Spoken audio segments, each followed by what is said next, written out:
And welcome in here to the Two Guys and Beer podcast studios, and Andy and Sean back in action. It's been a hot minute. It's been a minute. It's been a while. A couple months. But we're getting back into it, and what better time than with America's birthday, happening, and America.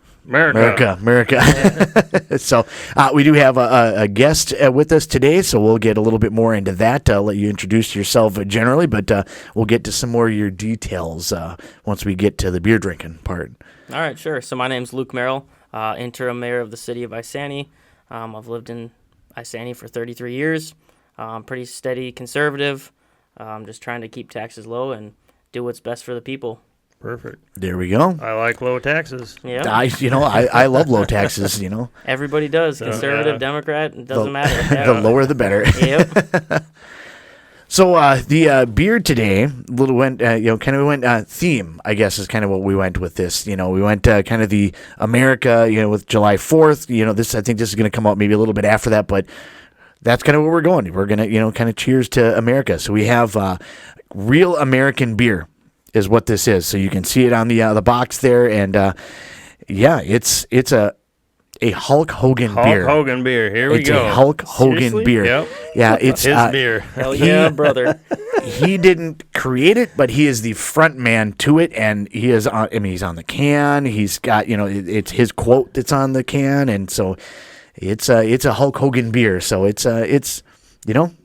You know what we should have done? I should have told Luke sooner, and he could have just ripped off his shirt for that. Right there we go. There we go. Great. That would have been great. Depending on how this beer tastes, we might put him through the table later. Yeah, right. Perfect. The flying elbow to taxes. Yeah. That's what it is. That's, the leg drop, the Hogan leg drop. Exactly. Something like that. We'll make something happen. So, first and foremost, though, the best part of the podcast, I guess, in my opinion, let's crack open to this. That's the best part.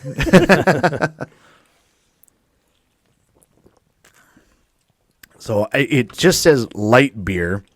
Not really, I'm assuming it's like a version of a lager, but I don't see it listed on the couple here that they have. But it just says light beer. It is definitely a light beer. This is a easy drinking, kind of malty, something you're going to have, high lawnmower scale. You could drink a dozen. Oh, absolutely. It's not like an sure. IPA where you get tired of it right away. Yeah, I don't like light beer, so I think this sucks, actually. So if I drink light beer, it's a Coors Light, because Coors Light actually has a little flavor to it. It does? It does. Trust me. Well, we should have done a taste test. If you do 14 of them, you find some flavor in there. Oh, fine. My first drink of this, I'm not too impressed with it, but it's a Hulk Hogan beer. What do you expect? Yeah, it's all right. It's a light beer. To me, it tastes kind of like a Busch Light or something. I can't stand Busch Light, but we sell more Busch Light in this part of Minnesota than probably the country right here. Probably true. Have to go hat free. Trying to make it work with the hat, but they couldn't do it. So. Well, the attempt was there. There we go. We'll center it up front here. Not too much on the beer though. You got to highlight the beer. So perfect. Yeah, no, I like a good IPA. I'm a big fan of a good IPA there. To update, if you haven't checked in a little while, to update you as well. When we talked the lawnmower scale, what was the other one that we had? Was it the campfire scale? Yeah. So at one point in time, Pete Coors, if you know Pete Coors, Coors Light, the head of all that or whatever, said he doesn't understand craft beer at all. He tried to kill, when they bought the Blue Moon, they tried to kill Blue Moon for many years, tried to just get rid of it, wipe it out. But they had a couple of sales guys. They're like, no, we got to keep it. People really like it. And he's like, I just don't understand it. When I'm going to drink beer, it's not about getting drunk. But if I'm going to go drink beer, I'm going to have a couple, 2, 3 before I get good and ready to mow the lawn. I'm going to have a couple while I'm on the mower, and I'm going to probably have a couple, 2, 3 afterwards when I'm admiring my nice job. Yeah. I might not even be drunk at that point, but it's a good, refreshing drink, and that's what his mindset was for making beer. Thus, Coors Light and the same ilk. This is kind of in that range. So that's where like an IPA is going to be like a 1 to 2 for a lawn mowing. You know what I mean? Maybe you have one while you're doing it. Definitely one afterwards. But you're not going to have more than one. It's just going to be too hot and it's going to be too heavy, So it'd be heavy and thick. Yeah, you don't want that type of beer when you're mowing the yard and you're all sweaty and it's 90 degrees. It's like after playing basketball. I know you play basketball. You don't want to go for an IPA or an ale. You want a light beer or a lager, and slam her down. So Coors Light water. Yep. Yeah. Yep. Yeah. I mean, if Hydrating. a flat of Mick Golden Tall Boys out of the softball tournament, it's hard to beat it, Yeah. I mean, the softball you can beat, but So, yeah. So what do you think of the real American beer? I like it. I You think think it's it's all right? I think it's something you could drink a lot of. It's all right? Yeah. I'm a big IPA guy myself too, but after like 2 of those, high alcohol content, but still just the. They can be. Yeah. Yeah. So Got to get a variety. IPAs I like a lot too, but my favorite beer of all time, it's a black ale. It comes from Michigan. It's called Widowmaker. Have you ever tried Widowmaker? Okay, I haven't. Oh my from gosh. Keweenaw Brewing. Yeah, I'm gonna get you some Yum. Widowmaker. I'm Okay. gonna bring you some. Yeah, I think we drank all that we had here. probably. That It doesn't is so last good. very long. Oh my! It drinks like a light beer like this, but it has a dark flavor, Okay. and it tastes kind of like smoky, campfirey. Like it's something else. I'm just gonna bring you some right.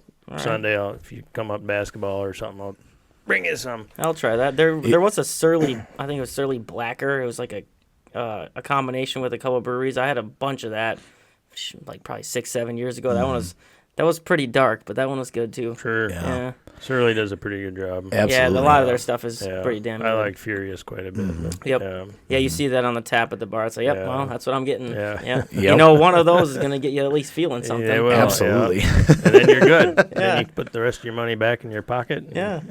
Not into pull tabs. Well, I'm you not could do encouraging that, too. gambling. Yeah. Not into pull tabs. No, I don't really do very much pull tabs unless I've had a couple too many IPAs, and then it's Sure.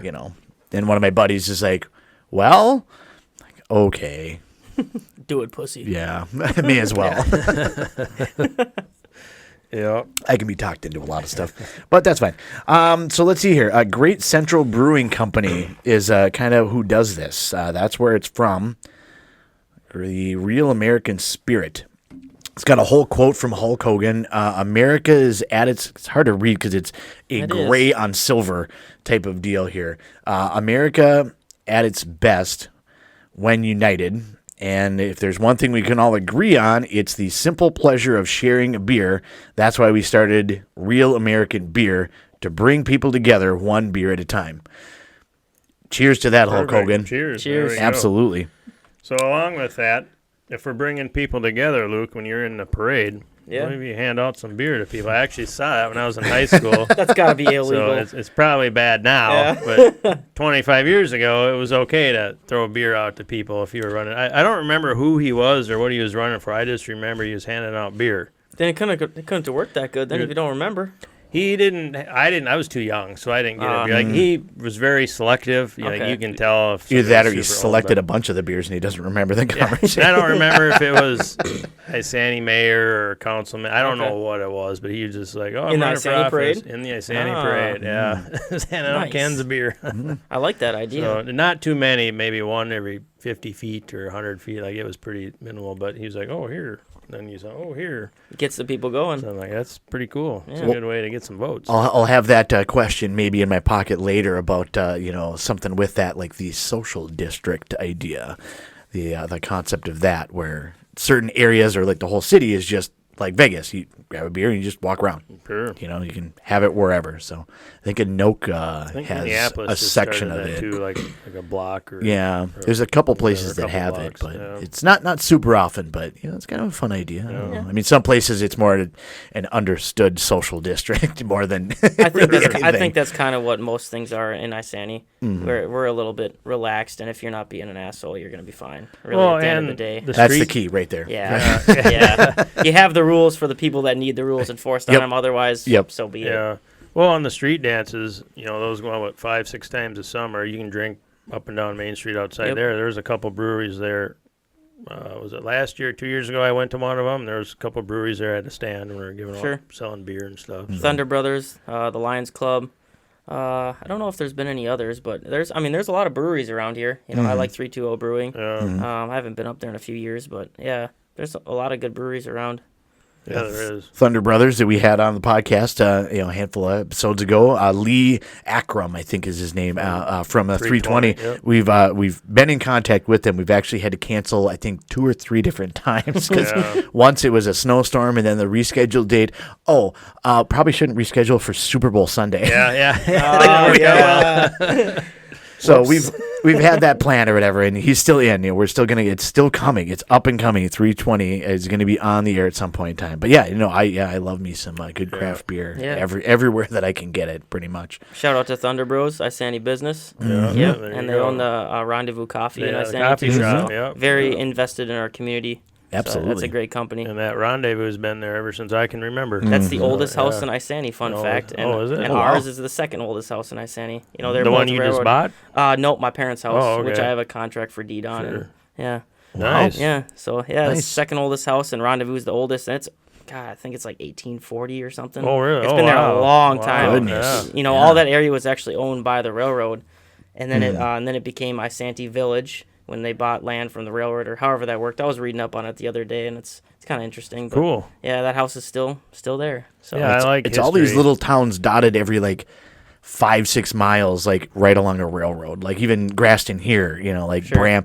Graston was bigger than Bram for a long time. Sure. But people move there, stuff like that. Henriette, it's all along that railroad track, Yep. just little towns everywhere, which is Yeah. kind of fun. You go up north where you take the back way, and you could, what do they call it, the Champagne Roadway or something like that, or whatever. Just have drink here and there everywhere. Sure. Yeah. So many little communities everywhere. I'd like to see the railroad utilized a little more. So we actually have in Isanti, we have an opportunity for railway spurs for businesses. And I think that's something that's very interesting and intriguing because we're one of the only cities in Minnesota that has an unused railway spur opportunity. So, Yeah, and we have a lot of acreage that the city owns in that area. So we're looking to actually find a big industrial business that needs a railway spur, like a lumber yard, steel Okay. yard, a big plant like a 3M Sure. manufacturing plant, anything like that, because you can utilize that railway spur and then create a bunch of jobs in the community, a bunch of tax base, all that stuff. Sure, And yeah. inland right now is just farmland, so that's something that we've been looking into. The railroad it could be used for so many things, and I think it's underutilized because we're so used to trucking everything. What does the But- railroad think about it? Are they? They're all They're in favor all on of board, it. Yep, sure. yep. So they've authorized us to do 4 spurs, up to 4 spurs. Obviously, it's going to depend on a developer to come in for that. The city's Right. not going to front a the millions company of or dollars. business. Yeah. Right. So I got that's- about $30. Does that help? right, right. Or if you like, share, and subscribe, maybe I'll get $32. Sure. Yeah. Yeah, so that's something I think it would be really good towards Isanti, if we could bring in some more jobs. And, it's known as a bedroom community. Like, people sleep there and then go to work somewhere else. But it'd be great if we could, grow it to something on its own, like not with a bunch of taxpayer dollars or anything like that, but just have natural growth and provide opportunities for people to work. Sure. Yeah. And just for the listeners and viewers out there that don't know what a spur is, what is a railway spur? So it's basically just a hook off of the main railway. It's a couple 100 feet long, and there are a lot of companies that use them. They generally send up like 3 or 4, like a 3 or 4 car train. It's a short train, and then the train just directs off onto the railway spur into the business. They unload, offload, whatever they got to do, and then it just goes back. So it's Nice. Yeah, it's pretty cool. I think it'd be a great opportunity. Is that something, and this is, I'm bringing, local in infrastructure, not infrastructure, but just ideas here and here. Is that something that maybe even like Evercat would, like an expansion on that, or if they kind of, just because, fuels are fuels, and wherever it is, and I know that they do a fair amount of business, but They used they're to. right on it. They're out- and they're out of be a business chance now. to be able to. Oh, really? They just went out about 4 or 5 feel months like- ago. Oh, I I didn't was know gonna that. say, I feel like Oh, I drove wow. by it just recently. Yeah, me too. Yeah. Yep, Wow. the state legislation on the Green New Deal totally killed their business. So them and pretty much every other biodiesel plant in Minnesota and Wisconsin just quit. Really? Yeah, Wow. there's a lot of poor legislation. You see that in tons of aspects of business and governance right now. Just piss poor legislation from the state killing things. And I think it was a great thing. It's biodiesel. They recycled stuff that was just going to be thrown away or having to be disposed Right. of, and they make it into biodiesel, which can be used, Yeah. to transport more goods. So it was kind of productive or unproductive on the Green New Deal. Well, you just got rid of a green energy Sure, source. yeah. So yeah, that was a big bummer. I know their building is for sale. But yeah, that was a pretty good location. So Yeah, it's a pretty good location for a company, I think, or a Yeah. business. Yeah. And I think the biodiesel thing is neat because my wife owns a towing company. Her family does, and for a long time they made their own biodiesel for their trucks. And actually, they still collect vegetable oil from restaurants all around Minneapolis, St. Paul, the Mall of America. Like, we get all their oil. And sure, we good. boil it down. We don't make it anymore. I shouldn't say we because I have nothing to do with the company, but my wife and her family. And they do that and sell it off once they boil it down to companies that do make biodiesel and use other things for it. So Yeah, it's I a think it's neat great. thing. It's a neat thing. Yeah. Yep. Yeah, that was a sad one for us. Absolutely. Yeah, Yeah. it's a bummer. This is I knew a guy good that sized worked business. there. Yeah, I So do did too. I. I used to play Yeah, baseball with that Joel, guy. Yeah. Yeah. My neighbor was the head maintenance guy there since they opened, so Oh, it was crazy. They only got notified like 8 days before it was going to close. He had no Oh, idea. man. Yeah. What a bummer. Nobody man. really knew. So Wow. just that's- bad legislation. That's why we got to fight for our state and fight to get it back. Right. Absolutely. I agree with that. Well, now I got to come up with a different business idea to be able to Yeah. take that over there. I got I all would these have- $1 million ideas, you know.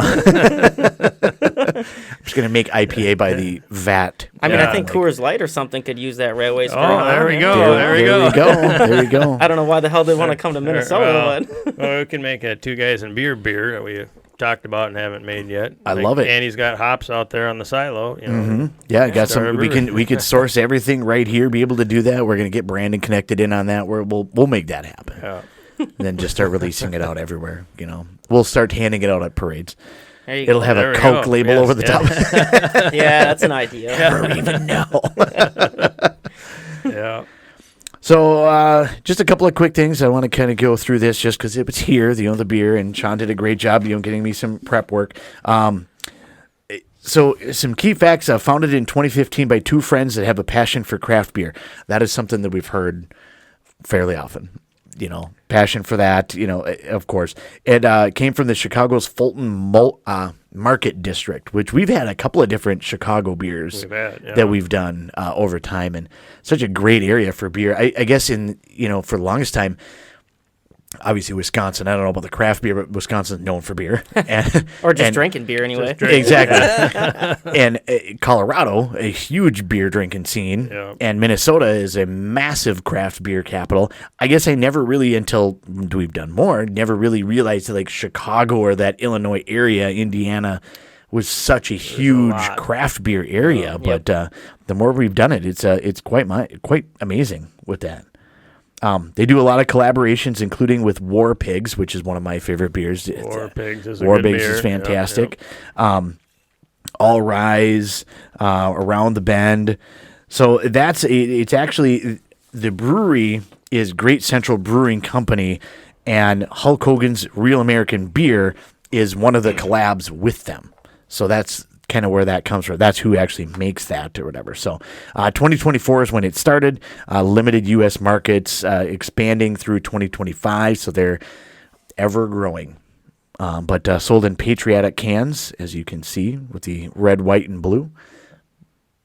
I don't see an eagle anywhere on there, so we're going to have to talk to their marketing people. Yeah. We're gonna have to get a click feedback and send it in. But even Maplewood Brewery and Distillery is something that they collab with. So a lot of collaborations with that, and kind of a cool deal. So, yeah, that's a lot of stuff with the Great American Beer at Great Central Brewing Company. It sounds like they don't really have, at least what I could tell, unless I just missed it, they don't have like their own tap room or kitchen. It's more of a brewery that will collaborate with, like, here, I have all the equipment, come and make your thing here, and then you can distribute however you want to do. It's more of a what they do, yep. kind of a contracting kind of A lot thing. of contracting they do, yeah. Which is good. I mean, there's a place in the market for that, I guess, in my opinion. Then you're not spending, tens of thousands of dollars in equipment and then the building and all of the different stuff. You can, Right. if nothing else, I mean, maybe eventually you do that, but that way you're not fronting all that money. You Sure. can get into a little bit and like, hey, people like my stuff. I'm going to go ahead and, do it up. So, Yeah. but yeah, so it's kind of a cool thing, and a great place to be able to do that in that Chicago area. Again, just more Chicago beer, but I don't know. Yeah. Real American beer. It's bringing people together like Bringing us, people like together. us Yeah, fine yeah. fellows. Have you guys ever heard of microphone brewing outside of Chicago? That was We did an episode. Did you? on Okay, that. we did do an episode okay. on that one. I want to Yeah. say it was a 3 nozzle. I don't remember the name of the beer. It was something like it was like a double or triple IPA. He's got a lot of with that. flavors in all of his beers. And yeah. they change constantly. Yeah, Yeah. that's Something a new really all nice the time. place. Yeah. I was out there for a car show. Boy, I think it was right before COVID hit, and I'm friends with the owner on Facebook, and he messaged me. He's like, "Hey, you should come out and check out the place." And I was like, "Oh, hell yeah, I love beer. nice. I love craft beer." So I went out and checked, looked at all the stuff, and he gave me a tour, and I watched some of the stuff being brewed and canned and labeled and cool. everything. So Yeah, that was that's pretty fun. cool. And he sent Yeah. me home with a bunch of different kinds, and I was really impressed when I got home and tried them. I was like, "Holy hell, man! Yeah, Too bad you're so far away. I can ship. I bet." Yeah, no doubt. Yeah, their flavor was really good Yeah, in all their stuff. Yeah, I don't remember what we had a few beers from them, a couple, and they were super good. Yeah, Oh, we're yeah. I very think flavor They packed. make good stuff. Was Yeah. it the Depot? Is that where we got it, or Amanda picked it up at the Um, Depot? In I St. don't remember Paul? if They it was have, the They Depot. have the Really? weird off the ball beers you'll Okay. won't Yeah, find the anywhere. Dabbler just Depot on random West stuff. 7th. Yeah, Okay. Yep. yeah. Yeah. I don't know at that It time. was I don't either think he there or it was shipping down in and doing- Rochester, or no, Mankato. I think there's another craft beer liquor store down there or whatever that just that's all they have. They don't hardly have any Coors Light or anything Right. there. It's just Craft walls beer, and walls yeah. of stuff.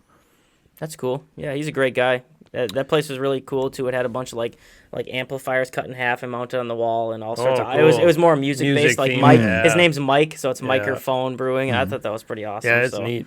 Yeah, That's awesome. he had some nice drinkware and stuff that I got from him, and his apparel was pretty cool. He's a hot rod guy, so Oh, there you perfect. go. yeah, perfect. him and I are like two Yeah. peas in a pod, man. So Well, now that we have a contact, maybe he wants Right. to. We can do an episode. We'd There probably you have go. to travel for that one, though. Sure. Because in the future, we're talking about traveling to do podcasts Okay. like at the breweries themselves.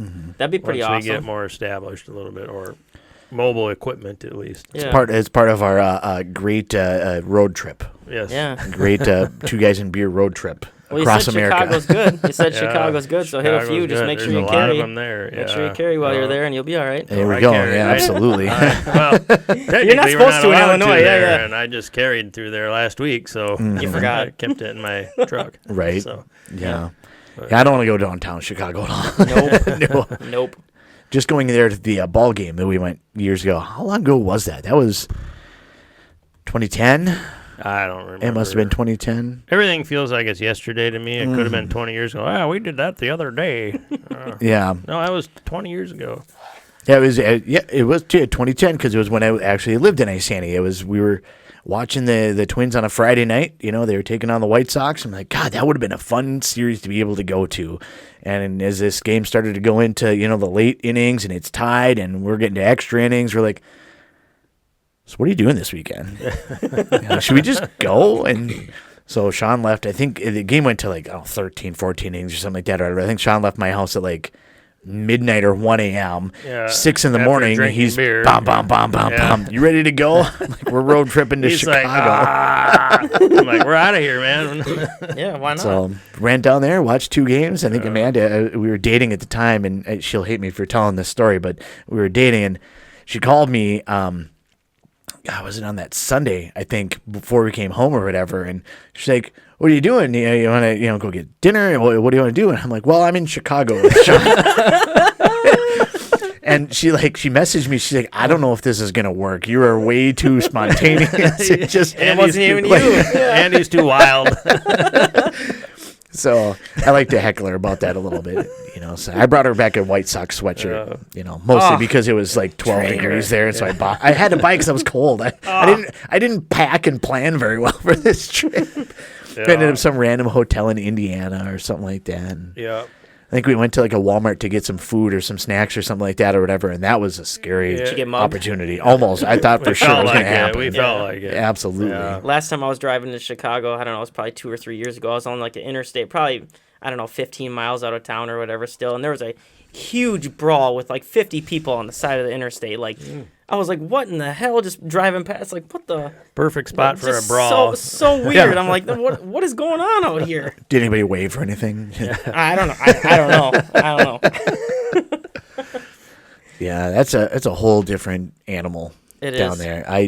It can stay there. I'll just get the beer remotely. Maybe we'll meet Mike in Milwaukee or something in the Miller Park parking lot Sure. or whatever it is now, State Farm Park or Whatever they call it, I'm going yeah. to call it Miller Park forever. Yeah. Kind of like XL Energy Center is now going to be the Grand Casino Really? Arena. It is. They Yeah, announced it's no it. longer They the announced X. it this morning. Oh, that's pretty lame. Yeah, everybody's So- gonna call it the X anyway. Oh, 100%. Wow. Like the 100%. fact that the casino took over that paid for those naming rights. That's very strange too. Nobody's gonna call it Grand Casino, whatever. They're just like, oh, we're going to the X. You know, Yeah, like, yeah. What would be the nickname for that? We're going to the jackpot. We're going to the slot machine. jackpot, We're going to the pull tabs. We're, Right? I guess we're blackjack. Yeah, I don't know.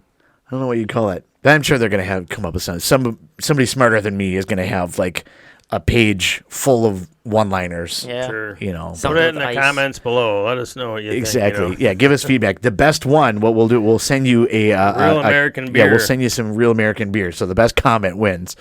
And there might even be beer in the can too. If we send it. Okay, now I didn't want to overpromise. See, I don't know. Shipping's getting expensive, Yeah, it guys. is. that's true. If you're local, we'll just drop it off on the way to work or something. So. The other part, so not only we have the beer, but we also have, as I said, the interim mayor and candidate for mayor of Isanti, Minnesota. So we'll bring you, kind of already been in the fold here, sorry. but no, that's great. We'll bring you a little bit more in on your side of things. We talked a little bit about some of the stuff and, with like Evercat Fuels and like some of the other stuff going on in town. Let's get a little bit more information. Let's go deep into, not into your eyes, and we're not going to be weird. I haven't had enough beer for that yet. A little bit about yourself and where you're from, and just kind of the Reader's Digest version of your autobiography. All right, sure. All right, like I said, I'm Luke Merrill. Graduated from Cambridge School System in 2010. Went to UMD. I got a bachelor's in psychology and a bachelor's in economics, with a minor in finance and a minor in marketing. I went pretty hard those 4 years. It was like 200 something credits in 4 years. I was on they had this a credit system. If you took more than 15 credits, everything was free, and everything after that was free. So I just went ham on it. I grew up in a low income house. My parents used to be meth heads, and I had a little bit of a rough upbringing. Never had any money, so I've always kind of been able to get by with not much. So that was my what I did in college. I worked hard and worked my ass off. I was the president of the economics club. I was on the Dean Student Advisory Council. I did a lot of leadership type stuff. I really wanted to get immersed, and I wanted to, set myself apart from everybody else in the schools. I had a goal of being like a manager at somewhere.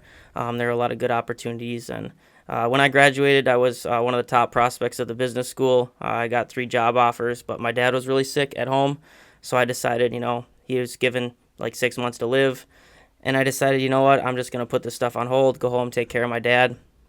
I turned down one really good job. It was almost $200,000 a year starting down in Austin, Minnesota. I turned that down to just stay with my dad.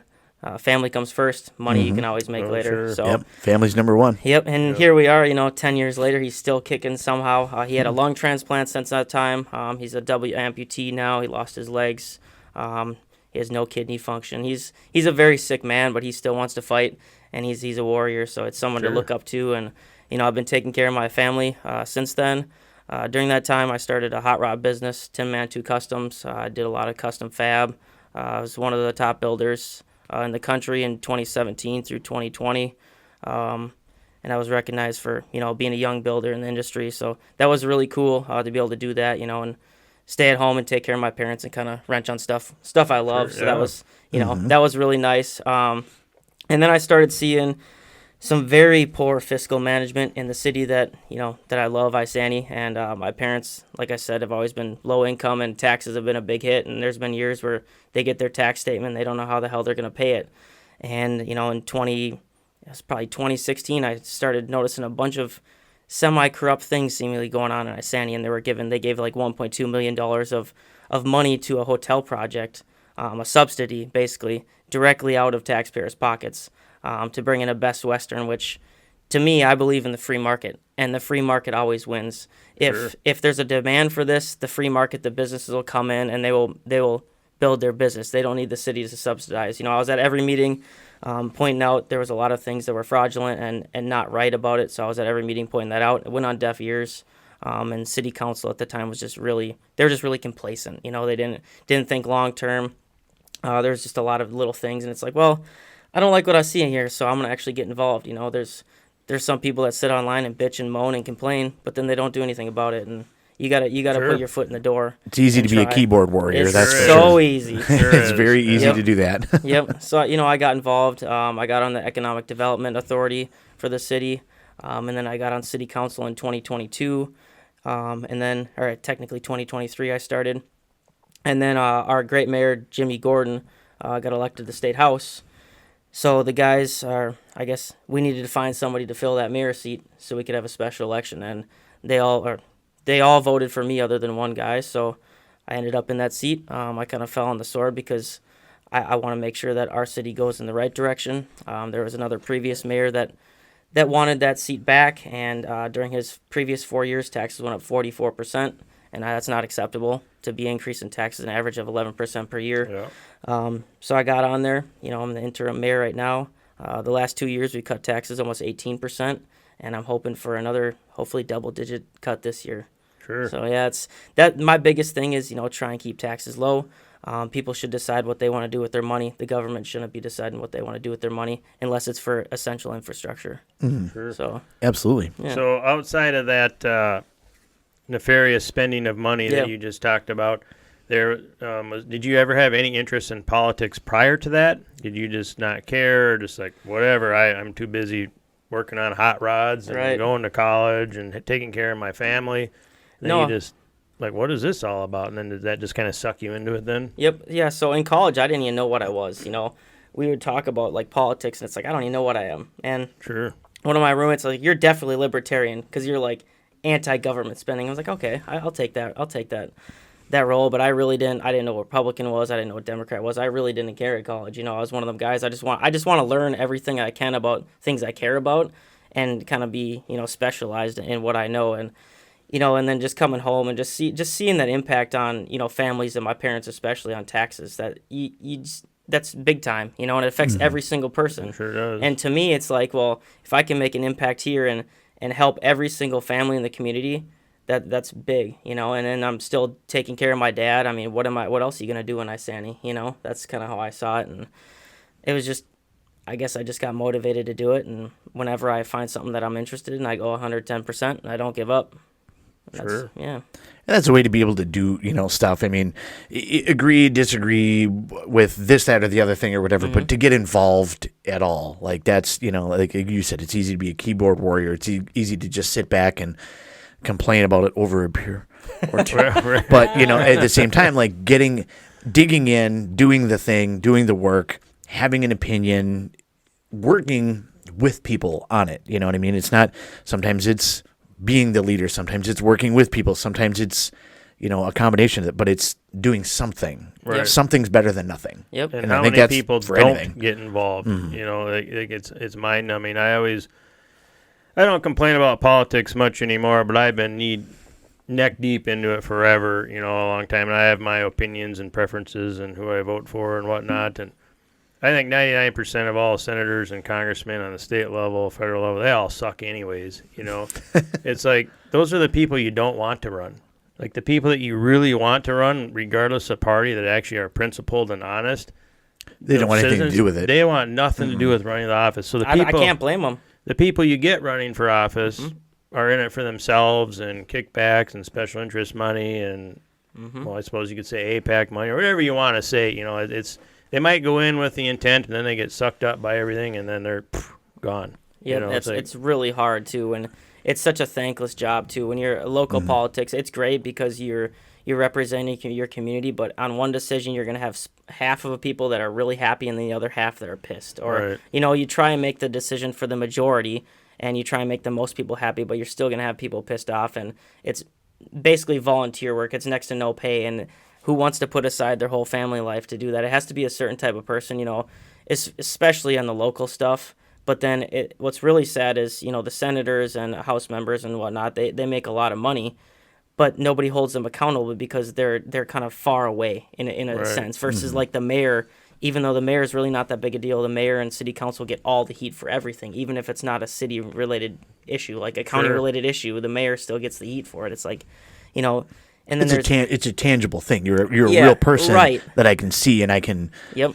You're really there. Especially if you're more accessible. Like I've tried to focus on being very accessible for people because in previous years I've seen where the politicians, the city council, mayor aren't accessible, and I don't think that's right. You know what I mean? If you're going to actually go out and be that person, you have to be accessible. Facebook message, call, however the person's comfortable, you have to be accessible. And I think a lot of senators get complacent because they're not held to that standard by the people. Like if I make a decision that's like, you know, people think it's a bad idea, well, I hear about it, you know, and it's like, well, then I listen to what they say, and I try to just continue to be informed on what the community wants. That's all you can do. But senators and you know, even the president, all that stuff, they kind of lose sight of that because the job is so big.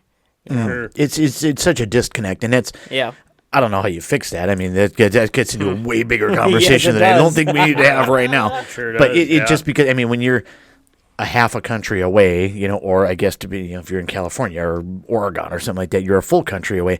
It's such a disconnect, and so, like you said, such a bigger thing that, like, okay, well, here's this bill that's this big that has billions of dollars in it. That, like, how do you even begin to try to? This is going to affect these 12 people. You know, local politics are really where you can, is. you know, have that change, but it's such a disconnect.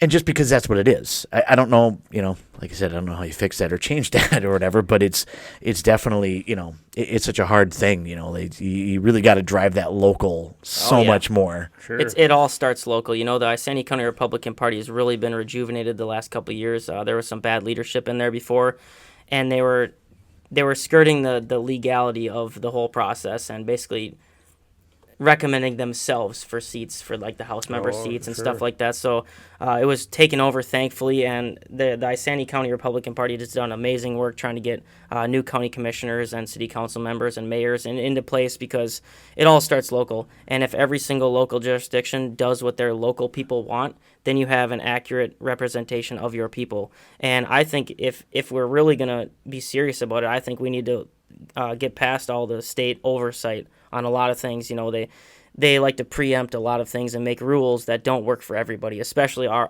shitty state leadership down there. They make rules for the Metro 7. You know, they think about the Metro 7, but then they forget about all the rocks and cows. You know what I mean? And that doesn't work for us. You know, they just passed new legislation that for the legalized cannabis stuff. Well, the city was supposed to get a large portion of that tax money. Now they passed legislation where not only did they up the tax cost to the business owner, but they took all of it away from the city. So now the state gets 15% tax all down to the state. And chances are we're not going to see a dime of it because the way they allocate their money down there just doesn't work with rural Minnesota. And that needs to stop. Government preemption, federally, statewide, everything needs to stop. And I think if we just make it on every little municipality, county to do their own thing, I think the world would be a better place. So get rid of the senators. You know, there's no accountability for them. Right. But how do you do that? Right. There's got to be a way. Yeah, who knows? Yeah, You know, who omnibus knows? bills got to go. That's another Yeah. thing. Those omnibus bills are total They bullshit. need to be one item, one bill. You Yep. know, that's the simple way. It sounds infeasible, but maybe they need to work a whole year instead of 3 months. Right. So be it. Well, you They're can paid. you can do 30 bills in a day. Here's one bill. Vote on this. Next, put the next one in front. Right. Like, They can do it. They just don't want to. Yep. You know, like, Yeah, So you that would talked be Well, about- that's you heard the things that have been brought up or whatever, even about like if you can't feasibly read or review that bill within a normal time frame, It should be failed. you shouldn't even be able to bring it to a vote. You know, like which I think that I mean again. We can get into the whole political side of that, of what you should or not. Like that, I think that if you can't read a bill, how can you vote on it? Like, how can you have an informed opinion about that? Like, Right. I'm not saying we need to give everything like 6 weeks where you can go back to your. In theory, you should be in tune with your own jurisdiction or voting members. Your people in your area. To have an idea when that you don't need to do like a poll of everybody every single time you have something, but Right. you should at least be able to get past the cover sheet. yeah. And that's why it's important that people get out and vote.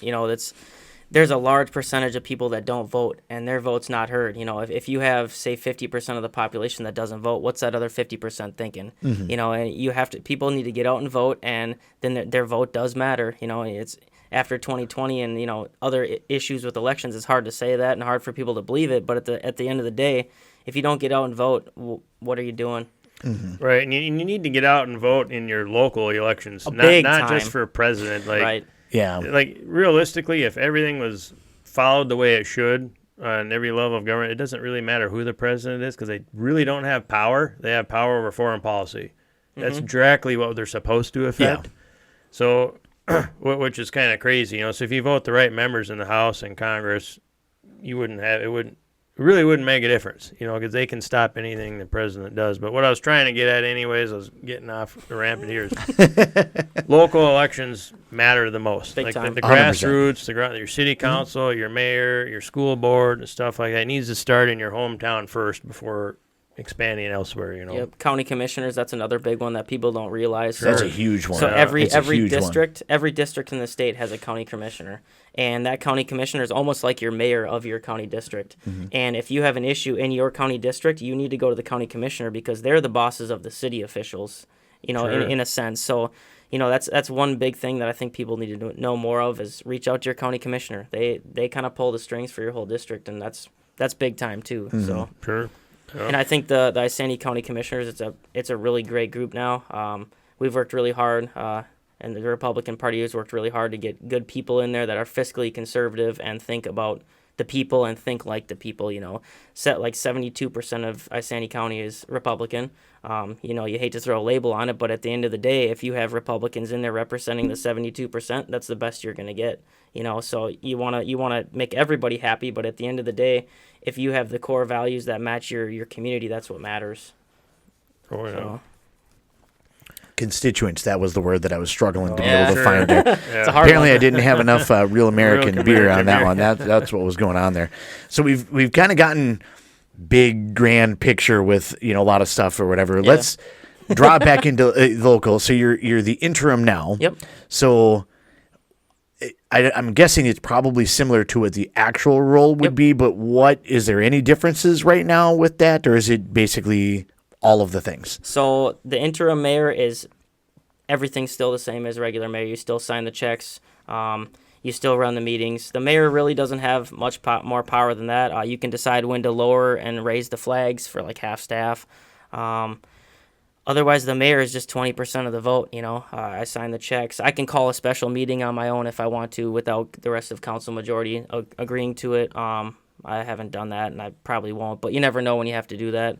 So it's just as much responsibility, just has the word interim in front of it. So, Okay. yeah, and I'm in that role until I think August 12th is the election, but I don't remember if there's like a week after that or when I'm actually out of it, but hopefully I'll just stay in it.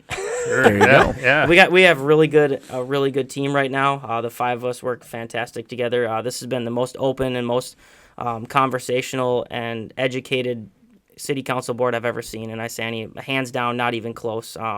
We've done a lot of things and dove into pretty much everything because, we're kind of trying to run the city like a household. Households are going to be efficient with every dollar. They're not going to go out and say, hey, we have the money here. Let's just go spend it on a truck. It just doesn't make sense. So we've been trying to run everything like that. And, households conversate about what they're going to spend money on. The government should too. Sure. So with that, we'll take the negative first, and then we'll go with the positive the rest of the time. Is what we're going to do. So if it doesn't go to that, would you revert back then to like a city? Because you said you were on the city council. I was. Okay. Yep. Did you have to resign that position to be able to? Okay, I wasn't sure Yep. how that worked, or if it's kind of like a dual role. I suppose then you'd have like 40% of the vote instead of 20%. So that was You wield a big stick then. that was a really hard part of that decision. The people wanted me to run for that mayor seat, the interim mayor seat, and council appointed me. I mean, I don't know, but it was really hard for me to decide because I really liked being on city council and I liked being able to be vocal and being able to be that strong conservative.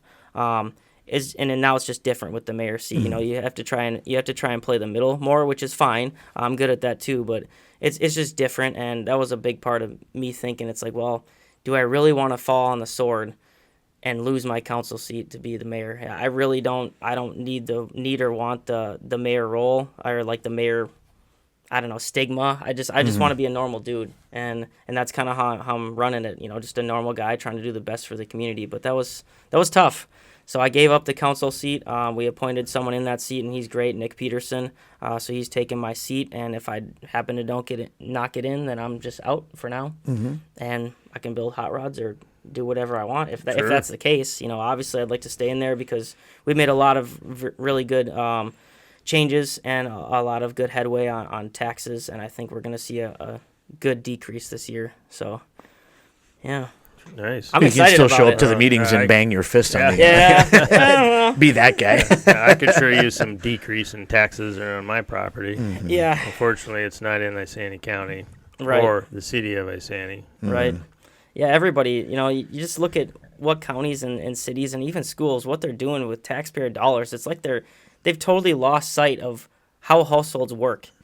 And it's just mind-boggling to me when you see, this is just $3 million. Well, what a lot of people don't do in leadership is you need to divide that $3 million by the amount of residents you have. So that's a big thing. I always think, like, say if a splash pad, for instance, that was a big one that the previous administration and the mayor I'm running against, previous mayor I'm running against, it's a big thing for him. But that splash pad ended up being like $1.5 million. And we had to put a nix day on it because it got so crazy. Think about that. $1.5 million divided by 7,500 residents, and then there's 3 residents per house. So you can divide that 1.5 by 2,500 houses. That's a shitload of money. Yeah. That's what is that?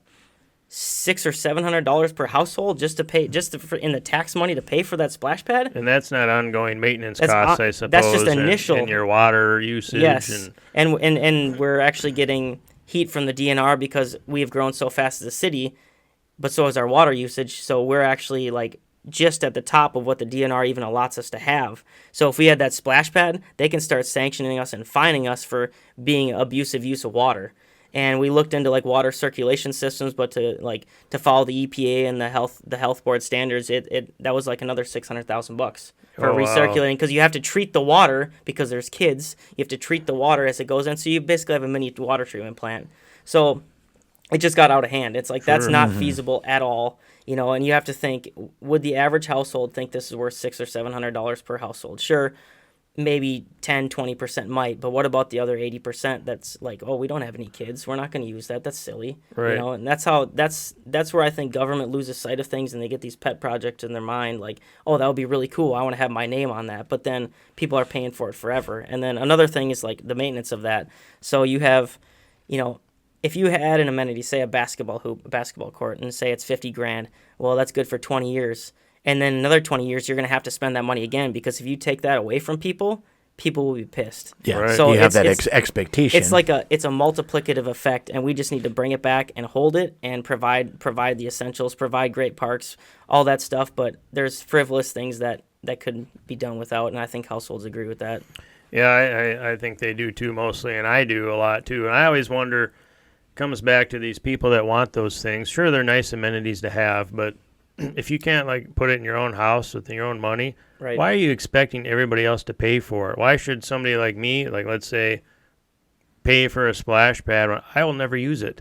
So why do I have to help fund it? It's if you want socialism. it, why don't you privately fund it and privately build it, and somebody can privately maintain it or something, which for a splash pad probably wouldn't happen with private donations and ongoing maintenance and stuff, but whatever happened to that? Right. Why does everybody expect the government to buy all these things? Like Cambridge has been wanting a YMC forever. Why should the government and the taxpayers pay for that? Right. It's not a responsibility of a collective to build a gym so somebody can go play basketball or lift weights or run around a track. That mentality is just goofy to me. It's very goofy. Everybody wants something from the government. It's federal dollars. It doesn't matter. So now somebody from California is paying for your splash pad in Isanti, Minnesota. Why? Yeah, and that's the thing that I think that gets forgot sometimes is it's money from the government, so it's like free money. Like, no, right. you free. paid for that yourself, so it's some of your own money that even came back in through that. Yeah, we had this conversation. It was a friend of ours that we were discussing. And we could get into the school referendum and stuff like that or whatever if we wanted to. But we were discussing one locally. This is probably, I don't know, 4 or 5 years ago now. And it passed, and it had a lot of stuff that did need to get done, and, the things with that. But the discussion was, well, why wouldn't you vote on that? And he's like, well, I don't have any kids. He's like, well, you don't want it to be better? He's like, well, I want it to be better. But he was a farmer that had like 1,000 acres of land. And it was like, well, it's only like 35 cents an acre or something like that. And it's like, well, yeah, but now I'm paying like $10,000 and I don't have any, like, not that you don't want it to be good, but it just be, and I mean, I think he ended up voting for it because I think he supported what it was at the time and what it was supposed to do. But it was just, I think it was eye-opening for that one person that was, I don't know if they were still in school or just out of school, that lived in town, that had like a little corner lot with half an acre or something like that, oh, don't worry, it's this amount of money spread out amongst all of this. I'm like, okay, well, now you got 10,000 acres worth of land that person now is doing something with, that don't have kids or whatever. That right. You have to consider everybody. They get one vote on that instead of 10,000 votes, Right. But, and I always say, like, one of my favorite things to even just think about is the government isn't here to be your friend. They're not here to provide the things for your family that you should provide for your family. They're here to provide essential infrastructure: roads, water, police, fire. Some parks, okay, sure. But we're not here to have social programs where we pay for you to sit on your ass all day. That's not how government should work. And that's where we're kind of going astray, I think, in this state especially. And the government's not here to be your friend. Go out and make friends on your own. If you want to raise money for something that you believe in, great. Like, we have Illuminate Isanti, which is a light show that was started by the previous administration and the candidate that I'm running against, and it was very poorly planned from the start. They took like $100,000 of taxpayer money and bought lights, and they really didn't have much direction with it. And when I got in, we kind of had this burden every year. If we wanted to keep this event going, it's $50,000 to run it, $50,000 to run it, and we did it. We tried to switch it up every year, and finally I pushed really hard to get volunteers. Because I think it should be a volunteer-run event. And fortunately, there's a great group of people that have offered to volunteer.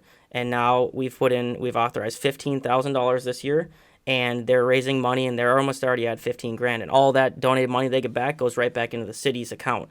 So now we have it structured so a volunteer group provides this amenity, which is, I think, how it should be for the more frivolous items. If the community thinks it's that great and they can get people to do it, awesome. Get them the tools they need to do that. If we got to front $15,000 to run the event and then they give it back after donations, great. I think that's the way it should be ran. It shouldn't be ran with taxpayers' dollars when they don't have a decision on it. This group decides if they want to volunteer. Taxpayers don't decide if they want to pay. Sure. So that was something that we've been working on really hard. And then I want to give a shout out to Isanti Together, the organization that started that, or started the volunteer group. And I think that's how most cities should be ran. Get the people of the community. If they think it's that valuable, they'll help. So, yeah, I'd like to see more of that in all levels of government. So I'm going to ask a question. This is going to sound like I'm pushing back, but I promise I'm not pushing back. This is me I'm asking for curiosity because I don't know the answer. And so sometimes I just want to pick your brain. I want to, find out. So let's take the Illuminate just as an example. We'll take something like that or whatever. From the standpoint of, okay, so you have this now amenity that brings maybe people to town from other areas. Sure. The argument on the other side of something like that is usually the tax base, or you're bringing people into town and they're going to spend, $14 more at Quick Trip or something like that, or whatever the reasoning is. Where is that? I'm not going to say a line or whatever necessarily, but how is that determined, or what are your kind of thoughts on when it becomes kind of like this is a thing that really does provide that benefit? It may be kind of frivolous and whatever, but there's a lot of people that come to town for it. We've seen it with, I think Illuminate is kind of like the Bentleyville, there's hundreds of thousands of people that go to that, or even like the BMX track, things like that. The Jubilee Days, things like that. How do you determine where that line is, or how do you even research the amounts? You know what I'm saying? I'm not trying to push back. how do you determine that? I guess that's where, and that's why you're in that position and not me. I'm here drinking beer on a podcast. So that's a great question. We this year and I think last year we got I think they call it streetlight data from Google, so it tracks everybody's phones, and we can tell where the people come from, where they go afterwards, all this stuff. And the number one visitor after Illuminate Isanti was Walmart in Cambridge, which is great. And that the argument is, you bring people into town and it spends more money in town, but in real life, for Isanti taxpayers, that does absolutely nothing, because these businesses aren't taxed on what they sell or how much they sell or their volume. Obviously, they want to sell a lot of stuff, but they're taxed on their square footage. That's it. So when you have events in town and you bring in people, it's great for those businesses. Obviously, I'm very pro small business and I love to see businesses thrive. But the argument that it actually does anything for taxpayers is it doesn't do anything. It doesn't directly, you don't get any sort of tax benefit back, nothing. So, that's the argument that's always used for more social type programs, and economically, it doesn't make sense. Now, obviously, like socially, it makes sense. Like, hey, let's get everybody some more business. Yeah, it's great, but that's not a very good fiscal argument. So it was interesting to see, the streetlight data and see where people spend their money. Quick Trip on Isanti was one of them. Fun fact, that Quick Trip in Isanti was the number one Quick Trip in the country. Oh, wow. In like 2023. Heck yeah. Because that's a big time sales pitch. The Coburns in Isanti is the number one Coburns. Oh, really? That's a great spot, too. Isanti's that's a great spot. Our liquor store is doing amazing, and the municipal liquor store, a lot of people don't realize that all the profits from that go back into reducing taxes for residents. So every year we take roughly $500,000 of the profit from that, and we put it towards decreasing the levy. So every household saves at least $200 a year on their taxes from Isanti, just from the municipal liquor store. So that's You're welcome. Yes, yeah. I have contributed to that. Yes, thank you. Cheers. Real American beer. Yep. So that's a big one. The municipal, and you just have to think of everything in a financial light. That's how I think of it. I guess you don't have to, but that's how I see.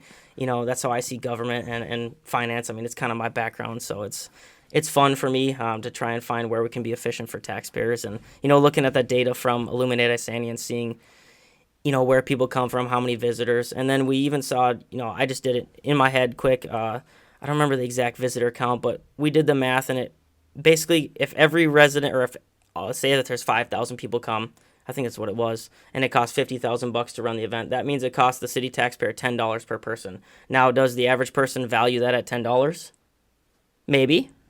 I mean, probably the people that attended, but what about everybody that didn't? Yeah. Sure. So that's where it comes down to for me. Like, you just always think of per capita or per house, and does it make sense in that light? So. Sure. Now, what about, I don't know if you have access to this kind of data, what about how many residents of Isanti attend, specifically Isanti? What if the 80% of the populace of Isanti attended the event? Then would it make a little more sense? Yes. Or is it only 10% of the residents of Isanti? Sure. That makes total sense. We looked at that. I think it was around 50%, if I remember correct. There was 15%. That seems decent. I mean, it was fair. Yeah. So I personally love the light show. I think it's awesome. I love driving around. You see it, and I love it. Yeah. I'm all for it. And if I wasn't a fiscal conservative and caring about taxpayers, I'd say, yeah, we should do this every year. I love it. I love it myself. Yeah, if it's somebody else's money. But I don't think like that. So that's right. Yeah, and that's how government shouldn't think, because then you get in a hole that you're never going to get out of. Like Cambridge, I don't know what the hell they're doing up there, but they're going to have some serious problems in the next 5 to 10 years. They're subsidizing developers, and they're blowing money left and right, and their taxpayers are starting to feel it, and they're really going to start to feel it in the next 5 years. And we're actually going the opposite way. So, I mean, and it makes Isanti more competitive. We have businesses moving from Cambridge to Isanti because the taxes are lower. We have a lot of businesses moving from the metro to Isanti because the taxes are lower, crime is lower, the people are better. So you just make yourself more competitive when you have a good group of leadership. And then when you're more competitive, you're going to get housing developers that want to come in and develop, and then you have economies of scale because you're building more people to pay the taxes, and you do it organically. You don't push it, because organically it always works. The market works. Yeah. Or build those Spurs, like we're talking Spurs, about. Yeah. There you go. Yeah. Not the San Antonio Spurs. That's a way different. That's a different But conversation. only if the developer will front the money for that, because otherwise, you look at that. If it's $1.5 million, and over the next 50 years, they're going to give $1.5 million of tax payback to the city. Well, does that really make financial sense? Probably not. So you have to think about every decision like that. What's the payback period? So It's like investing in the stock market. In the market, sure is, yeah.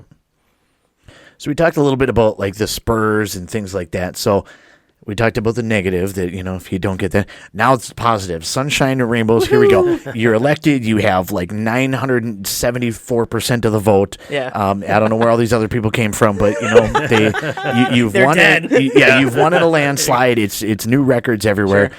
And so now you have this term. What is it? So is it a partial term then? Yeah. Is it okay? So Yep. what would that term be? So it's a year and 4 months. So I'll have to be running again, campaigning again for next year. Okay, so Yep. you're kind of like right back into the fire, Unfortunately, there that's we go. that's Handing just- out cans of beer at the parade. that's No, that's not okay.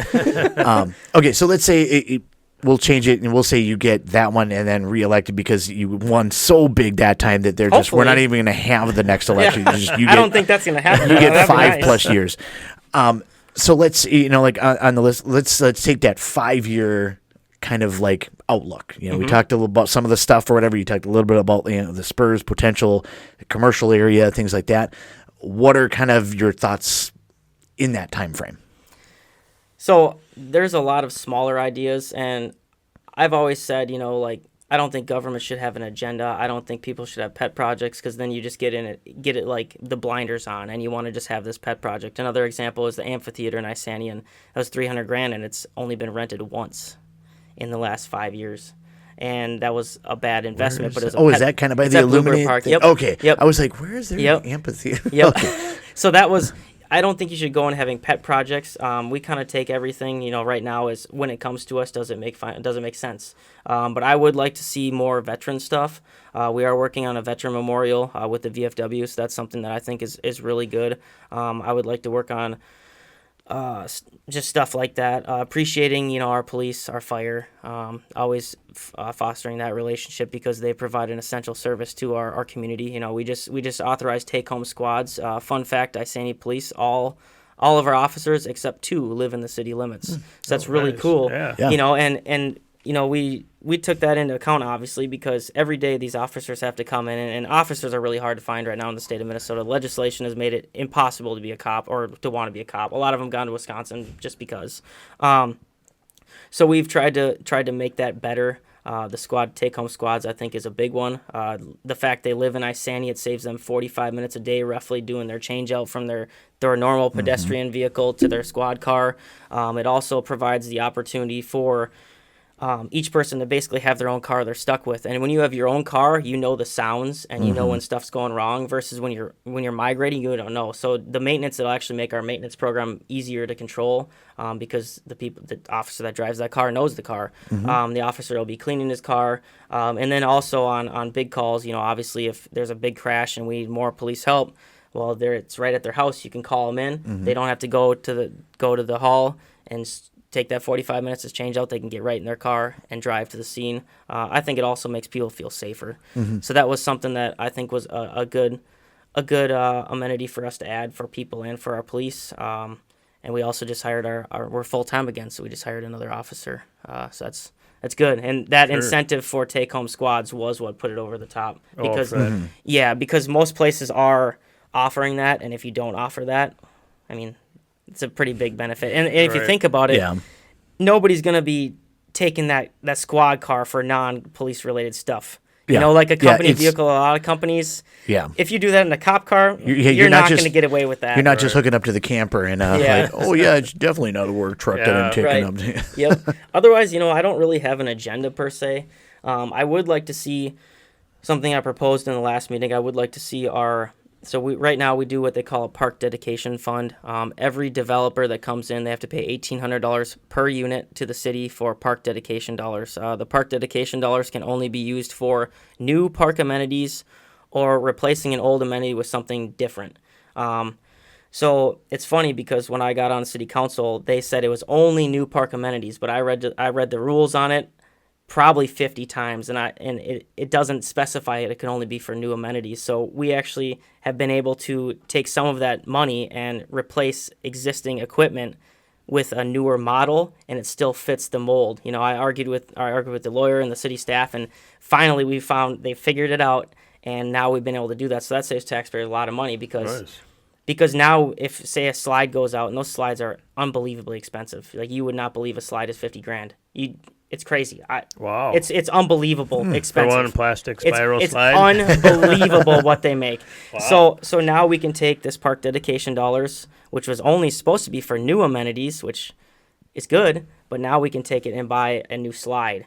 But I want to go a step further, and I'm seeing all these, amenities that we're buying, all these things. We just put in a very expensive play park for ADA accessibility, which is great. The price tag was huge, though, and you just worry about the long-term maintenance of that, right? So I would like to get rid of the park dedication funds or park dedication dollars that the developers pay and do like a park maintenance instead. Because right now we are twice the acreage per capita for city parks that almost every city in the state is. So we have twice the parks per capita that almost every city in the state does. And, if we have these dollars to just buy new parks or just add new amenities, it's just going to snowball. Every year we're going to have more and more maintenance, more and more upkeep on everything. So if you spend, $500,000 now, it's going to cost you $1 million over the next 20 years, at least. So I would like to, instead of buying new amenities or new, playground equipment, I would like to put money aside just for maintenance, because the maintenance is what the taxpayers are hit with. So the average taxpayer pays, I did the rough math, it's like $300 per year in park maintenance. Okay. And that's a big amount when you're only paying, $1,500 towards the city or whatever it is on average. That's a fairly substantial margin. So if we can have developers who are already paying in some money, instead of paying into that account, they pay into a park maintenance account. That would make a lot more sense for taxpayers, because then you're not taxed for it. Just the developers are paying for it. And obviously developers pay for it because new people want parks, know. But we still have great parks, and you're still providing a park service. So I have a question about this. So those developers that build their apartment complexes or whatever they're developing, do they pay a yearly fee into the park? It's just a one-time thing? And that's the problem with the park dedication dollars. We had like $700,000 in it, and then we did that playground, and now we're at like $300,000. So that tells you how much playground is. So now, once that developer's in and their money's gone, we'll never see it again. And eventually, Isanti's going to run out of land to sell to developers or to develop on, and then everybody that's paying taxes has to pay a huge amount of taxes to keep everything maintained, because you're not getting any dollars coming in. So then what? I'm thinking 50 years down the road, and I did the math, 50 years from now, if we sustain where we're at in maintenance costs and everything else, you're over $100 million in 50 years in just park maintenance. That's big towards our taxpayers. You divide that by 7,500 again, residents. Sure. That's big money. So, that's only 50 years. That's 100 milli. Where are you going to get that? So there's a lot of numbers. I love the numbers, but you have to have projections. Not going to be in pull tabs. I was thinking, what if you took that, what the developer pays, and you put 20% for new equipment, 80% into the maintenance account or something? Because then you could still upgrade once in a blue moon too, Yep. Yeah, so that's a little bit of both. That's something I pitched at the last meeting. Of course, I got a lot of heat on it from people that don't understand on the internet. And if we can do it, if we can, kind of break the mold and do something a little more creative to save people money and just set yourself up, whether that's laid out 80-20 or 90-10, 50-50, that's just spitballing the idea and trying to get it in city staff's head, get it in front of our attorney, and see if that's something we can even do. I mean, maybe I was told there's strict development laws and we can't do it, but I've been told there's a lot of things we can't do. And sure. And just you got to push and shove. It's worth having the conversation. Ask the question, right? Yeah. And that's one thing that I'm big on. Ask the questions every meeting. Ask the question: can we do this any more efficiently to get better bids on things? And we have seen a big payback on that type of stuff. You just ask the question and get that's a great group of 5 of us working together. I ask one question, somebody else has a different idea, and then we go with that idea because it's awesome. Sure. And you just have to ask the question and communicate and work well as a team, and that's what teams should do. A team shouldn't just come in as council groups and just vote aye on everything, or just vote and get through the meeting in 7 minutes. Right. You're there to talk, and you're there to make the best informed decision for everybody. And this is Andy on a little soapbox here. I'm usually the happy-go-lucky, fun-loving, beer-drinking guy. But, if that's one of the things we talk about, ask the question. Yep. Everybody should ask the question in just about everything. And if somebody isn't going to give an answer, if they're going to get angry or defensive about it, then there's maybe something to that question. But really, it should be like I understand your question. This is what we have for the information. And that's why I say, like, when I ask the question, like, I'm not asking because I'm attacking or anything like that. Right. It's just I want to know the answer. And you had an answer, and, you know, that was that. You know, I love it questions. wasn't an Yeah. argument, you know, and that's, I think that, I feel like we've lost the ability to have conversations. There's But some that's a people- whole, that's on a absolutely. different page here. There's a lot tough. of that. There's a lot of that. You know, you try and have a conversation and somebody gets offended because you flipped one word around or spelled something wrong. Like, come on.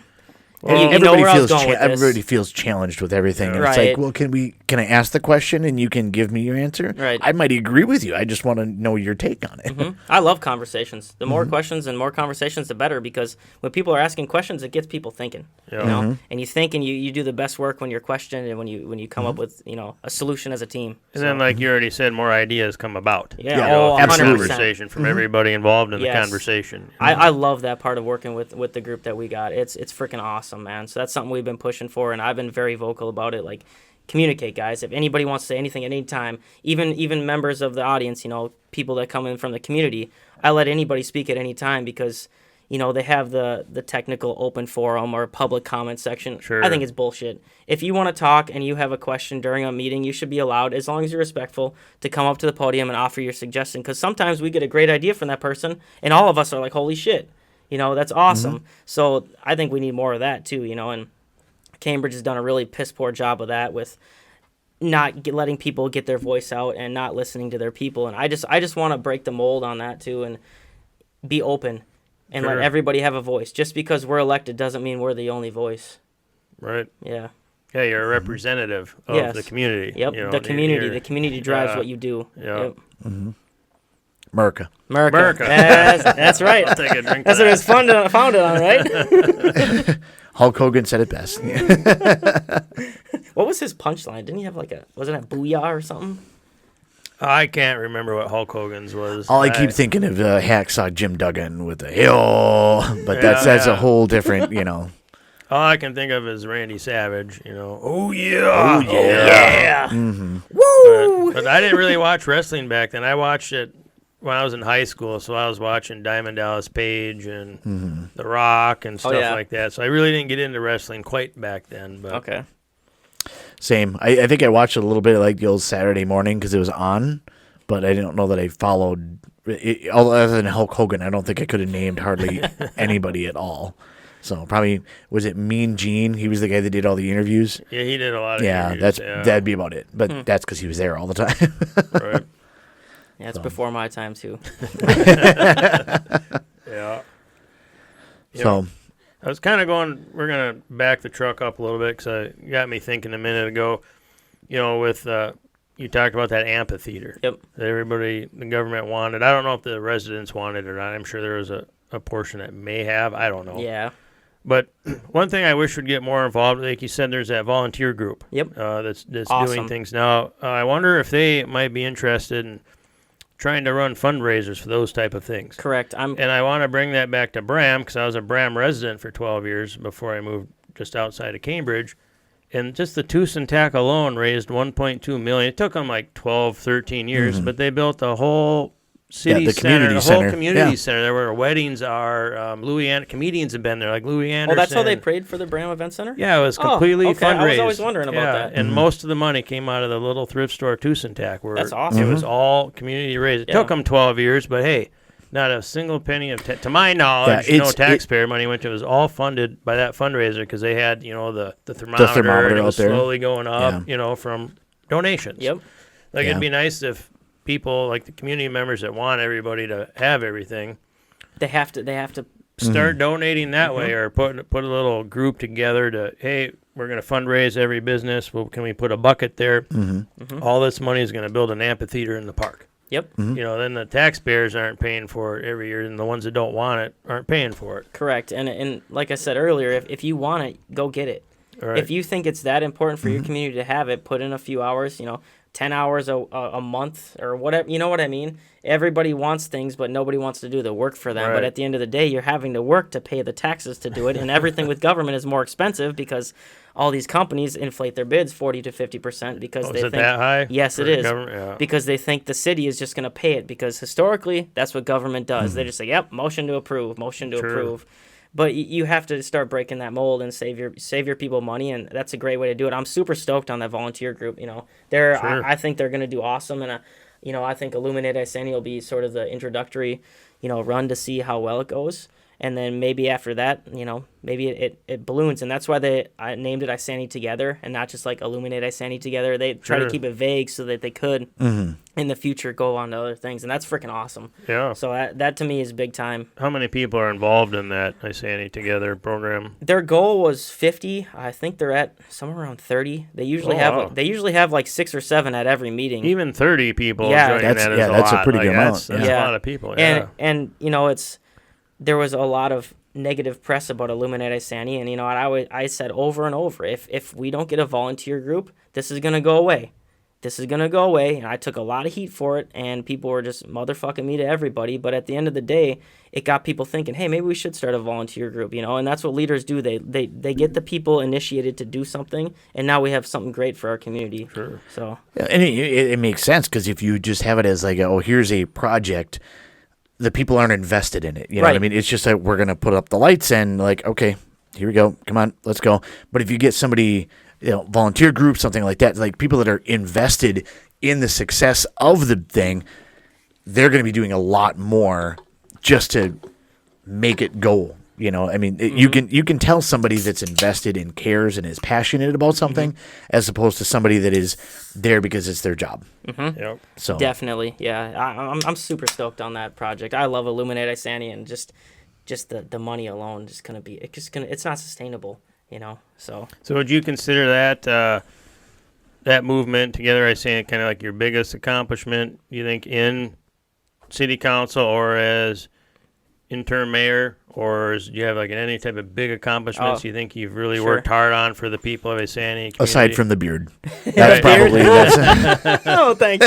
No, so my biggest goal is always, and it always will be taxes and getting more efficient bids on projects. We've reformatted a lot of things, especially in the last year or so, because I was seeing these bids come in and I was talking to the contractors. I was very thorough on what can we do to make this bid process easier for you guys, because there were bids where they have a $100,000 project and they have to pay an attorney $5,000 to even put in a bid because they don't want to short string themselves on something that's in the contract and miss it. Sure. So these contractors were having to pay out all this money, but nobody wanted to pay out $5,000 to put in a bid for it. You know what I mean? So we've worked really hard to make that process more efficient.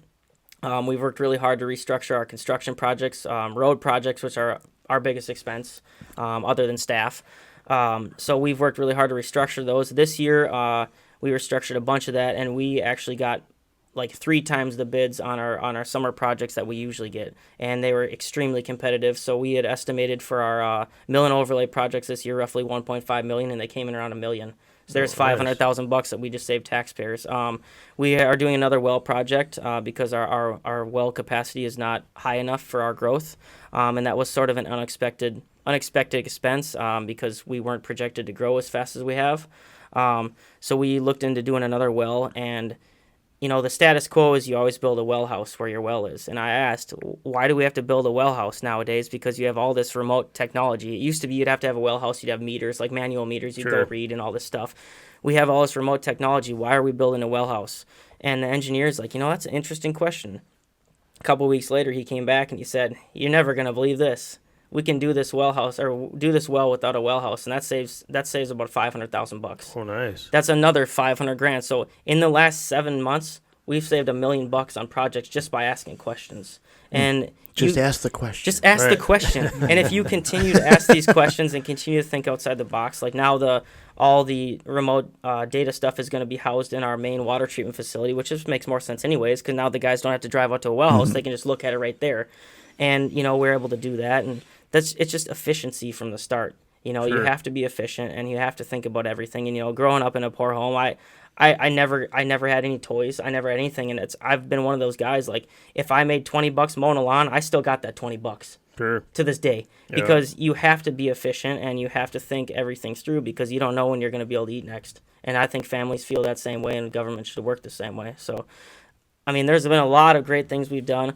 We removed the Highway 65 overlay district, so now businesses on Highway 65 aren't handcuffed. It used to be that if you had a business on a Highway 65 overlay district, which is basically, a few acres off of Highway 65, basically the prime real estate, right? You have to meet a certain standard, and if your building doesn't meet that standard, even if you're grandfathered, even if you've been there for 50 years, like Isanti Ready Mix, you have to now meet city standards if you want to do any upgrades to your building. So if you want to add on a bay to work on your truck, you have to now basically demolish your building or buy another property outside the district so you can build on. So if you look at Knife River, it's kind of weird. They have one building right on 65, right? And then you go down Kojima Street and you'll see their second building. Well, they had to build a second building because they weren't allowed to build onto their first building because it's in that district. That's So kind of ridiculous. there was all sorts of Yeah. stuff like that. Sign rules, like Dairy Queen had to ask for an exception to have their red and blue colors on their sign. Like, just Why is that even It's in like stupid. in writing? Which is anywhere? amazing It's because ridiculous. 65 sucks. it's ridiculous, and that's bureaucratic bullshit is what it is. So we got rid of the Highway 65 overlay district, and that has been a huge welcome relief for a lot of these businesses. I mean, we have 3 or 4 of them that are now adding on what they wanted to add, investing their money in our community instead of leaving because they're mad. Sure. So when you have businesses that thrive and community members that thrive, we got rid of a lot of the restrictions on people having, garages, because there was zoning ordinances that were total nonsense. Like, there was a guy, like 4 houses down from me. This was another reason I got on council, because it's like, this is not even fair. 4 houses down from me, he was building a garage. His house is like 500 square feet. And apparently, I didn't know this until I got on council, but the city has a rule that if your house is under 1,000 square feet, your garage has to be 1 square foot or more less than your house. So he has a 500 square foot house or whatever. He couldn't even build a 2-car garage on his own property, and he started building it during COVID. Like, the city apparently wasn't responding to his request for permit or whatever. Yep. So he started building. He got caught. And to me, it's like, this guy wants to add value to his home, which adds value to everybody else's house. It's not an egregious request. He wants to build a 2-car garage so he can park his cars inside. That's not ridiculous. So we changed. Which is another, I think, policy or ordinance or whatever for like improved to like storage for items too. There's a lot of that stuff. So we might have got fined on that. I blame Tanner. You're in the county though, but it's different. Obviously, so we changed that. So now, like, Blaine actually had a mold for it, which is interesting. You'd think Blaine is pretty nice. Yeah. But they had a percentage of land that's I forget what it's called. Basically like built on, so like a driveway, a house, a garage, patio, deck, like it's impervious. I think it's called impervious surface. So they had, like, I don't know if there was 40 or 50% that you could build up to. And if you looked at what our old city standards was, it was like 15% as an aggregate. Oh, wow. And so we upped that, because then if somebody wants to build a 2-car garage and their house is too small, they're not handcuffed. Or if somebody if they have a big lot, like my parents and I, we own a big lot, and we could build a bigger garage because we have all this green space. So the rule was originally to reduce the amount of stormwater that's going into the storm sewer. So you want to have green space, grass to suck up the water. Sure. So it only makes sense if that's why that's that way. People who have bigger lots should be able to have more space built on. It just makes common sense. If you have a 30-acre lot and you have 5,000 square foot built on, that's a lot different than someone who has 5 acres in town that has the same square footage. Sure. So it's proportionate to the lot size, and that was one thing we changed. We made the city of Isanti a 2A dedicated city. I actually led the charge on that because there was a lot of bad House files and Senate files coming down. That was one of the first things I brought forward as a council member. And then we wrote a strong letter to the county on that. And then the county decided to make Isanti County a 2A dedicated county. And that's because we pushed for it so hard. We voted unanimously on it. And we pushed for it so hard, and the townships got involved. And you start that thought. The city of Isanti was first. The townships were second. Cambridge was against it. But as a majority, the county commissioners heard us, and they made it a 2A dedicated county. And that means that the county sheriff sent a letter to the state recommending, no more gun legislation. There were a bunch of House files and Senate files that got nixed, and there were I want to say 37 other counties that did a similar thing, and we were one of the first. So you start that conversation, ask the damn question, and you make positive change. Now, it doesn't really mean a whole lot, but there's a lot of people that, obviously care about that sort of thing. And Sure. constitutional rights are big time, and this community is big time in that. So if you go around, 70% of the people pro 2A, and that's, so you represent the majority, and that's what you do, Obviously, there's going to be other things that come through, and, they just fit, the people. So, Sure. yeah. There's been a lot of stuff, though. I was trying to think about that before this podcast, and it's like, man, we've done so much. Yeah. We've done so much because we've been in tune with each other as a council. Our city staff is awesome. I love our city staff. Just working with them has been great, especially our city administrator. What about the residents of the city of Isanti? Have you noticed any more people trying to participate or show up at council meetings or email ideas or... I mean, both positive, Yes. negative, like all the above. It's just been more people, Yes, and more that's people involvement. and that's been big for me too. When I got on council, they weren't doing Facebook Live, and it was hard to find like their video recordings. I mean, they did them on YouTube, but it's not convenient for the people. So average we were getting like 50 views per video, right? So when I came on, that was another idea I had. Hey, we should do Facebook Live. I think it's big. I think it's going to do well for us. We initiated that. We got that in place. We had to spend a couple $1,000 on AV equipment, which it sucked to spend the money, but Sure. now we see almost a 3,000% increase in viewership and interaction. Oh, nice. And that's big because now you have like every average council meeting, we're getting like 2,500 views, and before we were getting 50. Yeah, it's pretty That's massive. big. So now you have people that have the opportunity to listen from their home. If they're comfortable coming to the meeting, obviously they're welcome to come in. But some people just like me, if I miss a meeting, or if I was in Europe for a couple weeks and I watched it online, and that was awesome. And then like the park board, I'm not on the park board for the city, so I could watch that online. It's convenient. People can watch it when they want. My neighbor watches all the meetings or listens to all the meetings when she's at work. She can do that sort of thing. There's a lot of people that do that, and you make the information as readily accessible and easily accessible for people as possible, and they get more involved. Obviously it brings out a little bit more Looney Tunes. People that are upset with what's going on. Sure. And you see it on Facebook. It's kind of a lot of belligerent people that don't understand how stuff actually works. And, obviously they're upset with how the political climate has become, and that's fine. I understand that. But at the end of the day, if you don't know the actual information, you should, either vote for somebody that you think will provide better solutions for you or get more involved. Sure. Mm-hmm. That's democracy. So, and that's the nice thing about that access, access and involvement. Like you said, you jump from 50 to 2,500. It's going to, like you said, it's going to come with, like the extremes, but at the same time, you're allowing that access for people that either wouldn't or didn't. Correct. And maybe it could be even, access and functional needs. It might not just be the other crazy. It could be somebody literally can't really even get out of their house, but they Handicap. want to still have that. parents. Yep. Exactly. Have that ability to hear their voice. Yep. You know what I mean? And, like now they can feel heard, in one way or the other. So. I would love, and one thing that I really requested was, if we do the Facebook Live, I would love to be able to see those comments in real time, and then we could answer those questions. But legally, we can't with the way the open meeting laws are written. We can't even have our phones out. We can't do anything because of the laws. But that was one thing. It's like, how can we make this so people can interact with us kind of like they were here? Almost like a town hall kind of situation. Yeah, so people can interact with us, and then we can think about that idea. Because sometimes I read the comments like, oh, shit, that was a good idea. But we didn't know we already voted on it. So, So why is that a law? it's an open Where does meeting this law law come violation. from? Where does this law come from? I don't remember the specifics of it.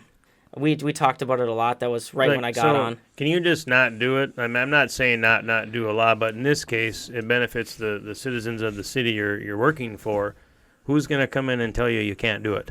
That'd be the state government, I'm Oh, sure. sure. Yeah, or the Right. federal government. It's probably a Because federal. why is that a problem during a meeting?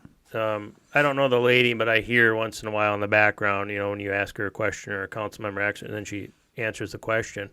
Well, why not every 5 or 10 minutes? Oh, here we have a question right here from a resident of Isanti, and then say the question to the mayor and the council members and chat about why is that such a problem? I don't know. I pushed at that issue and pushed at that. I don't remember the exact answer. I've asked a lot of questions like that, but I know that was one that I brought back to like at least 4 or 5 council meetings because I'm like I want to be able to do this no matter what. I know there was a thing with like obscene language can't be can't be rebroadcasted to the. I don't know. There's a sure. there's a bunch of Oh, I'm stuff with sure. it, and then it's not fair to people that aren't watching live or something, or I don't remember exactly. It was open meeting law violation. Well, if they're not watching live, they're not in the building. Well, then they're not paying attention to what's happening that day, anyways. Right. Yeah, so it's like they're probably watching some reality show on Netflix. Yeah. Right. I don't blame them. I mean, city business is kind of boring unless Right. you're Yeah. really passionate like I am.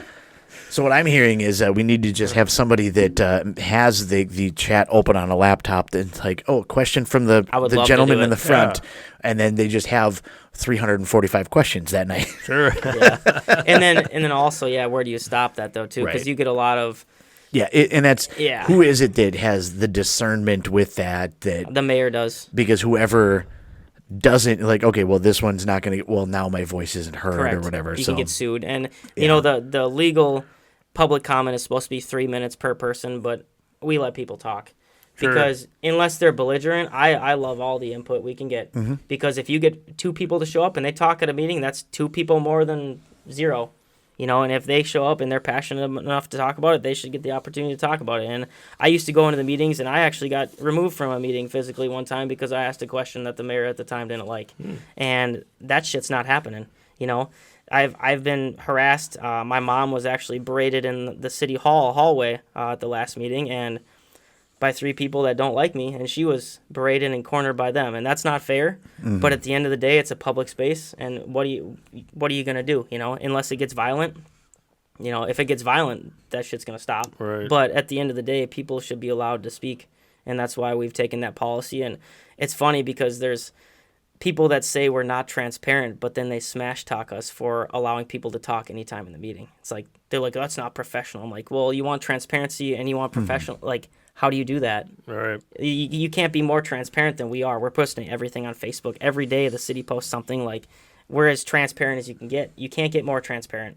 So, yeah, it's an interesting road because you can do all this work and all this legwork for people, and sometimes it just don't resonate. Yeah. But you do it for the majority, man. So, Right. yeah. I love it. I think it's great, but it's difficult, no doubt. Yeah. I was into politics for a long time, but the last few years I just kind of gave up with it. Not so much the local and state level. Maybe I should get involved more in that. But on the federal level, I just whatever. I just drink my beer and call it a day. Yeah. I watch The West Wing. I won't lie. That's about my level of politics. I do find it interesting. What just really makes me mad is like everything gets stonewalled and the back and forth and all the corruption, and it's like these people, they get power and then that's what they want. They just get Right. drunk with power and they don't care about why they're there anymore, and they just get kind of churned out of the system, and sucked in. It's like, oh, it's so disheartening. It's like, Yep.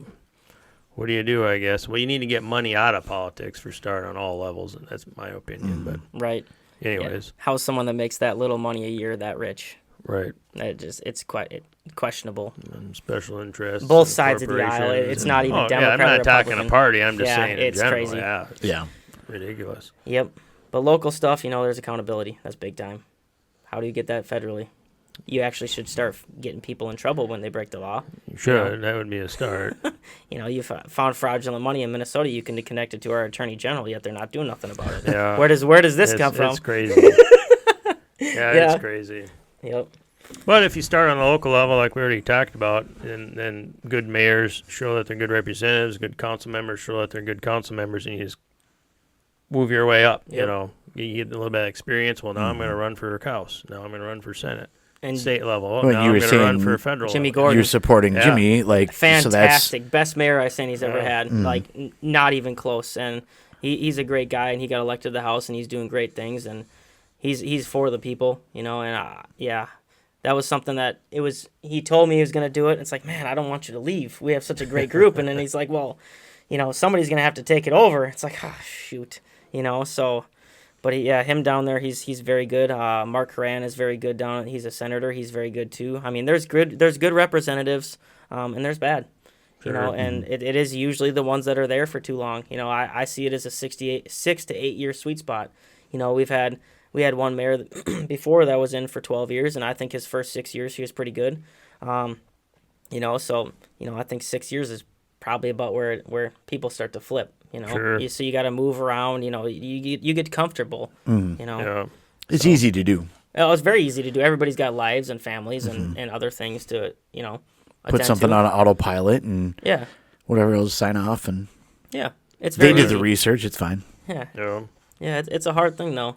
You know, being in public office. I mean, you saw it with what happened to the senator and the House member who were shot. You know, a couple yeah, weeks ago. that's terrible. And that's a very real thing in politics, and it's, people are pissed off, and, you try not to enrage them, but at the same time, you have to make the best decision for the majority of people, so you're going to have people that are upset, and it's a thankless job. It's very difficult, emotionally draining, not only the person, but their family, everybody involved. Yeah, it's not for the faint of heart. You have to have really tough skin, so. And I think that having the access and conversations, I think, is where that's really what changes a lot of that. Because it's, like you said, it's a thankless thing, and get attacked and stuff like that happens. A lot of that, I think, is just people that well, I wasn't heard, or it's. I mean, I'm sure some of it is like, I disagree with what you're doing, but For sure. I think that disagreement changes to like a whole different level when somebody's just like, oh, you're not even listening at all to the other side, or willing to have that conversation. I think that's when it starts to change. So I really like the change of the access and the change of getting a lot more people involved and listening to all the voices that you can. Definitely, and that's a very hard thing to do too. Going into it, I was on city council, and I've always been very strong, vocally conservative. And now, when you're in the mayor role, you have to be something a little bit different, and that's taken a little bit of time for me to get used to. I'm getting better at it every day, but it's hard because you have to represent everybody. Nobody's perfect. I had a difficult time with it. I think it just takes practice, but at the same time, when you're getting attacked by people every day, it sure does make it hard to not just bubble up and just do your thing for how you feel. And Sure. it's a learning curve, so it's taking a little bit of time. I think I'm getting better at it, and hopefully people can see that. Sure. Yep. Got to be the voice for everybody. Right? Yeah. You Always do. a challenge. Yeah. It absolutely is. So what's we've been here and had a lot of conversation, a lot of really great conversation. I hope that everybody's enjoyed that. If there is, and we've covered like a wide range of things, is there anything that we haven't covered, or something that either that and or something that you really want people to take away from this conversation that you really want to put out there? The biggest thing is get out and vote. Vote for the people that you think are going to do the best job for you, whether you think your taxpayer dollars are most important, or whether you think something else is more important. You get out and vote. August 12th is the vote for that mayor seat.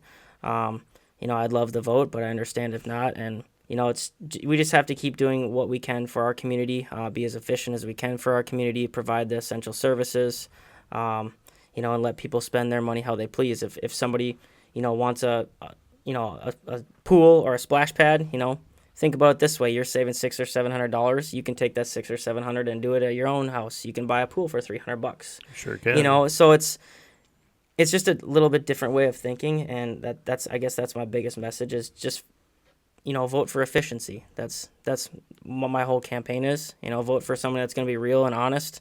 I'll tell it how it is. I'll swear. I'll just say it how I feel, how I see it, and at least I'm not going to try and stab you in the back or lie to you just to get a vote. And that's a big